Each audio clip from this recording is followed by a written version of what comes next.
অনেকেই জানতে চান যে জার্মানির মোস্ট এক্সপেন্সিভ সিটি কোনটা। জার্মানির মোস্ট এক্সপেন্সিভ সিটি হলো মিউনিক, যেখানে আমি থাকি।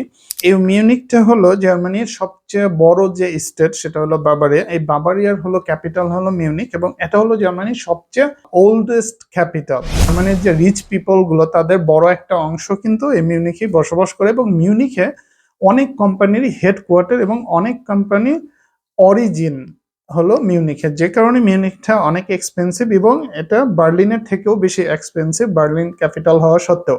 সো যারা মিউনিখে আসতে চান তাদের বলবো যে আসার আগে একটু চিন্তা ভাবনা করে আসবেন। এখানে ইনকামও বেশি, খরচও কিন্তু অনেক বেশি। বিশেষ করে যাদের আর্নিং কম থাকবে তাদের জন্য আসলে মিউনিক সুইটেবল না, কারণ এখানে লিভিং কস্ট হিউজ। 60 স্কোয়ার মিটারের একটা ফ্যামিলি বাসার আপনার রেন্ট দিতে হয় 1400 থেকে 1500 ইউরো। যার মাসে ইনকাম 2000 ইউরো, 2223 ইউরো, তার জন্য আসলে এটা অ্যাফোর্ড করা খুবই টাফ, যদি না তারা দুইজন জব করে। সো ভালো থাকবেন, আসসালামু আলাইকুম।